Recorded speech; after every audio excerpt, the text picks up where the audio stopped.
Assalamualaikum warahmatullahi wabarakatuh. Jadi di sini kita bakal mempresentasikan tentang jaringan pengangkut tumbuhan. Nah, pengertiannya, jaringan pengangkut adalah suatu jaringan yang merupakan salah satu dari 3 kelompok jaringan dewasa yang dimiliki oleh tumbuhan hijau yang berpembuluh. Jaringan ini juga disebut sebagai pembuluh dan mempunyai fungsi utama sebagai saluran utama transportasi sebagai zat hara yang dibutuhkan oleh tumbuhan dalam proses vital pada tumbuhan. Berdasarkan arah dari aliran nutrisi pada tumbuhan, jaringan pengangkut dibagi menjadi 2 kelompok umum, yaitu xilem pembuluh kayu dan phloem pembuluh tapis. Kedua jenis dari jaringan pengangkut ini, baik xilem maupun phloem, mempunyai perbedaan pada beberapa tipe selnya. Secara umum, fungsi dari jaringan xilem adalah mengangkut cairan air menuju ke daun, sedangkan phloem berfungsi pada proses fotosintesis, lebih tepatnya sebagai pengangkut zat hara seperti gula sukrosa dan berbagai zat lainnya. Jaringan xilem. Xilem atau pembuluh kayu merupakan salah satu jaringan pengangkut yang ada pada tumbuhan. Fungsi dari jaringan ini adalah untuk mengangkut air, mineral, dan juga zat hara dari akar ke daun. Jaringan xilem termasuk jaringan kompleks yang di dalamnya terdiri dari berbagai macam sel. Umumnya, xilem tersusun atas sel mati dengan dinding tebal dari bahan lignin. Struktur penyusun xilem. Yang pertama ada trakea. Trakea merupakan komponen penyusun xilem yang memiliki sel-sel berbentuk tabung berdinding tebal. Sel-sel tersebut dilapisi oleh lignin dan selulosa sekunder sehingga memiliki tekstur yang kuat dan keras. Kedua, trakeit. Bagian trakeit ini dibedakan dari trakea karena ukuran diameternya lebih kecil daripada trakea. Sel trakeit juga mempunyai dinding sel berpori yang digunakan untuk mengalirkan air dan zat-zat mineral dari satu trakeit ke trakeit lainnya. Ketiga, parenkim xilem. Parenkim xilem atau parenkim pembuluh kayu merupakan bagian yang tersusun dari sel-sel hidup. Parenkim berfungsi sebagai tempat cadangan makanan berupa zat tepung. Yang keempat, serabut xilem. Serabut xilem adalah jaringan pada xilem yang tersusun atas sel panjang dengan ujung panjang dan meruncing. Jaringan phloem.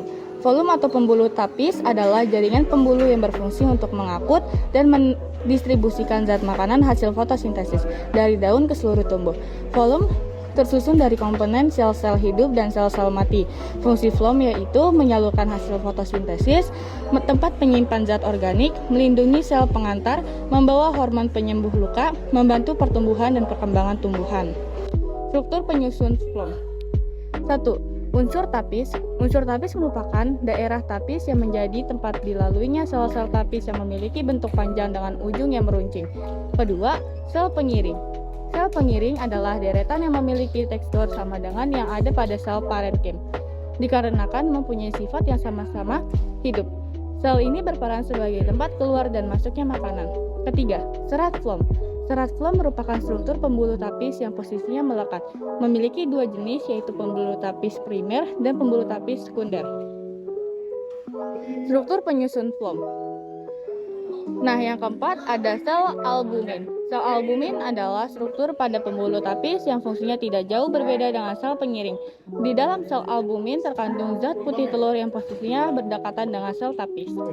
Yang kelima, ada parenkim phloem. Parenkim pembuluh tapis berfungsi sebagai penyimpan zat-zat organik dari hasil fotosintesis. Next adalah perbedaan jaringan xilem dan phloem.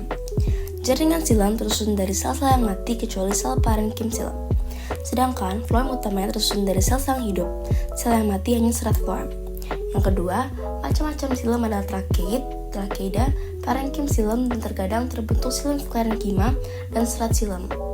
Macam-macam phloem adalah sel tapis atau tabung tapis, sel pendamping, serat tapis atau serat phloem, sel albumin, dan parenkim phloem. Yang ketiga adalah fungsinya. Xilem berfungsi untuk mengangkut air dan unsur hara menuju jaringan sel yang membutuhkan. Sedangkan phloem berfungsi untuk mengangkut hasil fotosintesis atau fotosintat seperti glukosa dan sukrosa. Yang keempat adalah jumlah jaringan.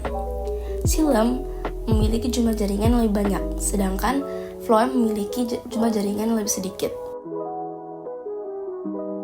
Yang terakhir, kita bisa lihat foto yang dari slide.